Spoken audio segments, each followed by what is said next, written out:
Welcome to Dining with Death, where we discuss infamous cases of death and murder that have an element of food to them, and then we cook or sample the food from the case. I'm Stacy Lee. Let's begin. Rebecca Lucille Schaeffer was born on November 6, 1967, in Eugene, Oregon, to Dana Wilner, a writer, and Dr. Benson Schaeffer, a child psychologist. She was raised up in Judaism in Portland, where she attended Lincoln High School. As a teenager, she thought she might want to become a rabbi, but she began modeling during junior high and high school and appeared in department store catalogs and television commercials, and modeling became her focus, so she abandoned her plans to become a rabbi. Her parents agreed to allow her to move to New York City in 1984 to pursue her modeling career. In New York, she attended the Professional Children's School and also had a short-term role on the daytime soap opera Guiding Light. Late in 1984, Schaeffer landed the role of Annie Barnes on ABC's One Life to Live for a term of 6 months. She continued to try and find work as a model, but she was not tall enough and struggled finding work. She moved to Japan in 1985, but still struggled finding work as she was considered too short and too heavy. The obsession with weight and height is just played out.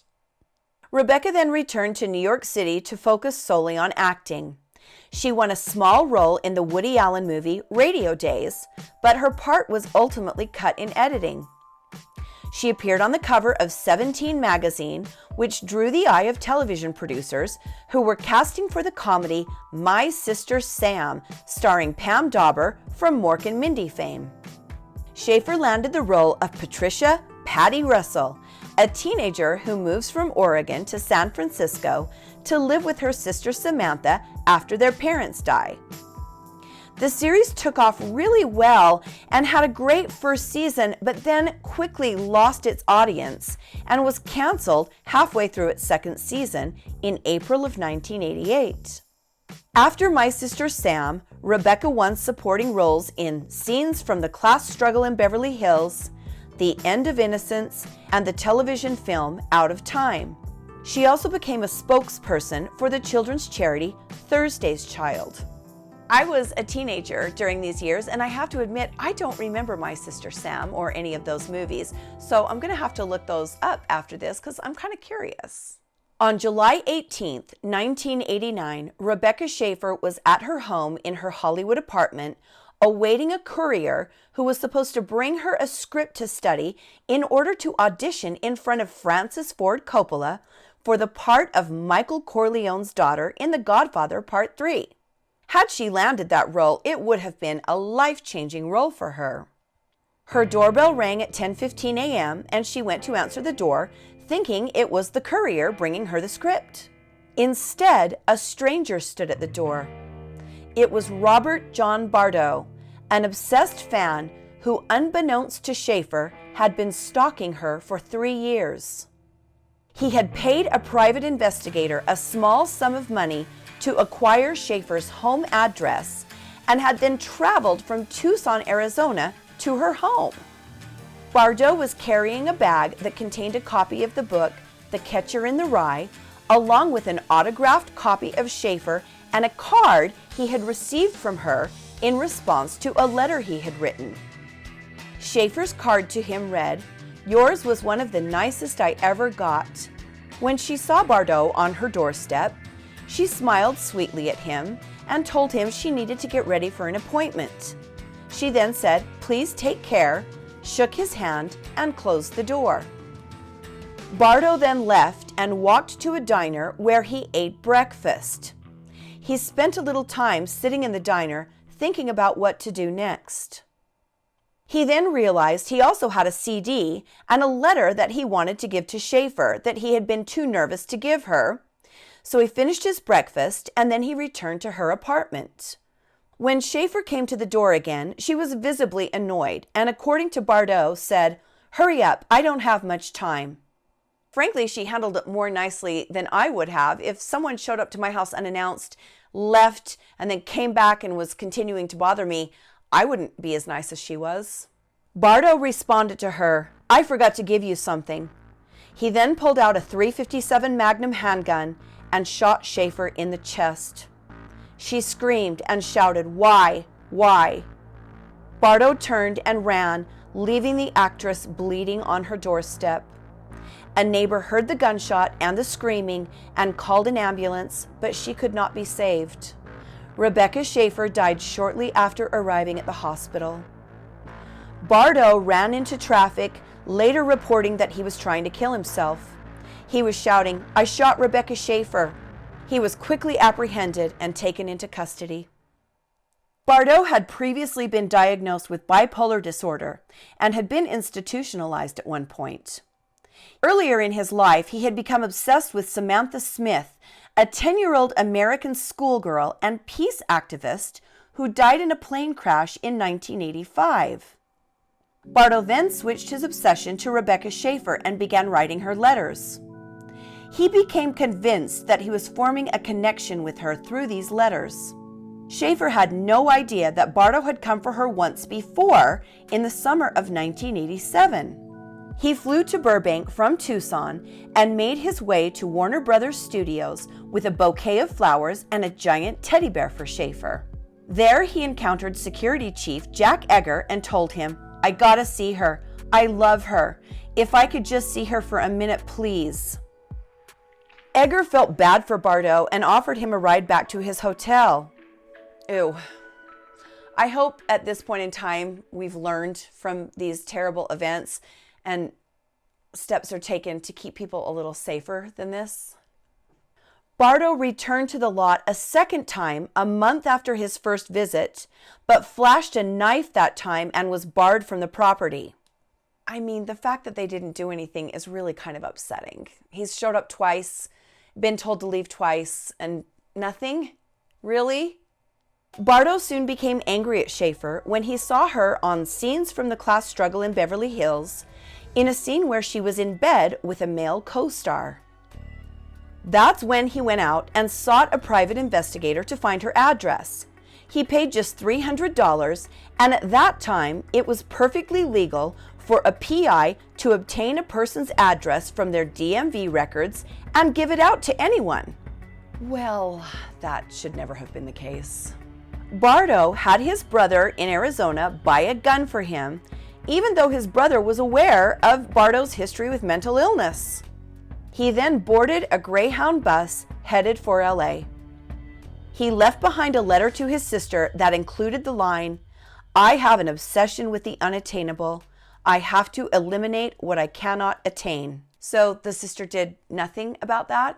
We got the brother getting him a gun and the sister reading creepy letters, and this poor girl's just hung out to dry.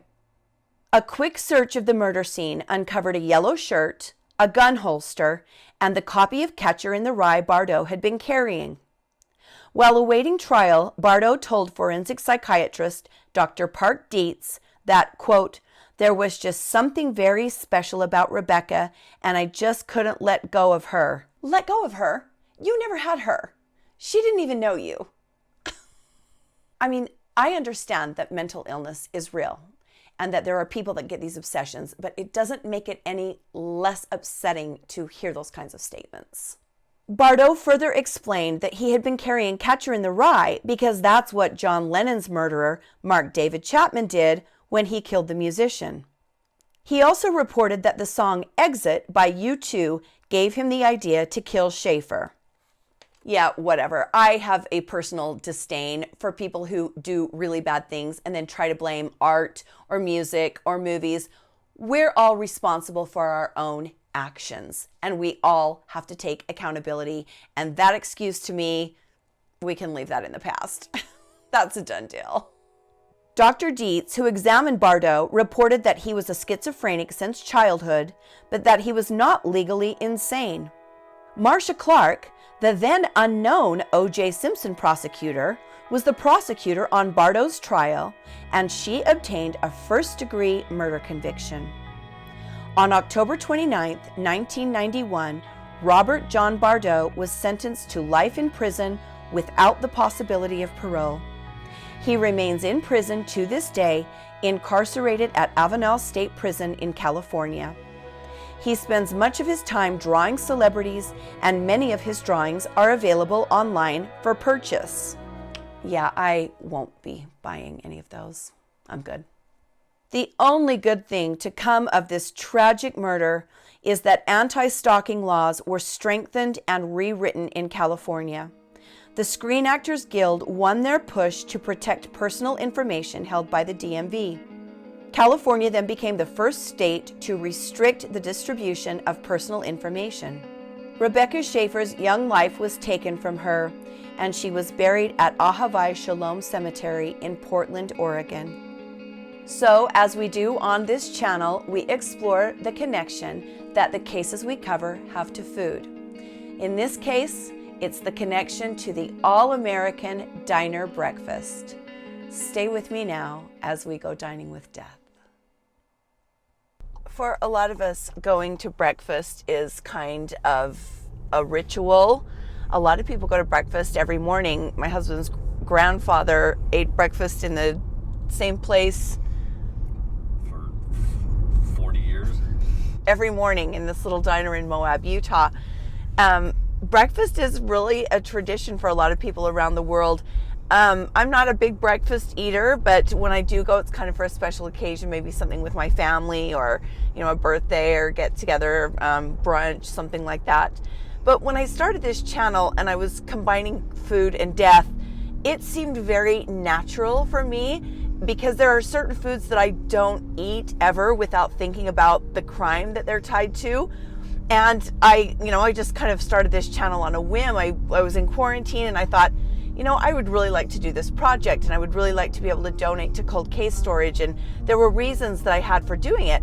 But along the way, I found out I'm not the only one who understands that link between food and death. And, kind of the fact that they're the two things that we all do. We all eat and we all die. Now, there are some people that don't get this connection at all. And believe me, they let me know. And that's fine. But for me, the connection is really, really obvious and really, really strong. So cases like this, where someone eats in a diner and then goes and murders someone, to me, that link is something that I like to discuss and I like to observe and I like to talk about. So, this is another example of what we do here on this channel. We're going to go have some breakfast. Robert Bardot got kind of flustered after his first visit to Rebecca Schaeffer's house, and he forgot that he had some other things he wanted to give her and other things he wanted to say. And I think honestly he went and sat in this little diner and ate his breakfast and decided whether or not he was going to kill her. And unfortunately, he decided he was. There is a place in my town where everyone goes for breakfast and has been going there for decades. It's called Bishop's, and it's a little greasy spoon with really great food, with really great prices. Their prices, especially for what you get, are incredible. So that's where I'm going to take you today. The traditional American breakfast starts with coffee. You got to have a little fake cream and a little fake sugar. Maybe you like real sugar. It's not usually terrific coffee, but it's what we're used to in these little diners. It's always nice to get a glass of orange juice. It's not usually fresh squeezed in these types of places, but it's still good. Of course, you have to have pancakes with your traditional American breakfast. They normally come with this little cup of kind of whipped butter-like product, which, it's necessary to slather all over the top of the pancakes like you're icing a cupcake. You have to dump a lot of maple-flavored syrup over the top of those pancakes until you can barely see that there's even pancakes underneath. If they're not dripping with syrup, it's not enough syrup.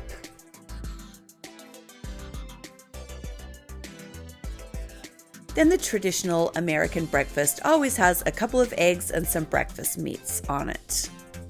The bacon in these little types of establishments is usually pretty good. And then most of the time you get 2 eggs, you get them cooked your way. I usually get mine scrambled. You can get them over easy or over medium. And then you've got the sausage. You can either get patties or you can get links. But either way, you're probably also getting heartburn later on. My husband is a chicken fried steak guy. If we go to a diner for breakfast, he's getting the chicken fried steak. It's just a flat pounded piece of beef with a little white gravy over the top. Usually comes with hash browns and a couple of eggs. Got to break those yolks, make a nice little sauce for the hash browns. It's really pretty tasty. I know a lot of you probably really enjoy this meal. This is one of those things that when I eat it, I sit and think about Robert Bardot in that diner, plotting against a beautiful young woman who had absolutely no idea that she was opening her front door to her killer. It's really quite sad. Thank you for joining me today on Dining with Death. I sure appreciate you being here. I appreciate you watching. If you haven't subscribed yet and you would like to see more videos from me, please subscribe. It helps me a lot. Stay safe and be kind to each other, and I'll see you next time on Dining with Death. Bye.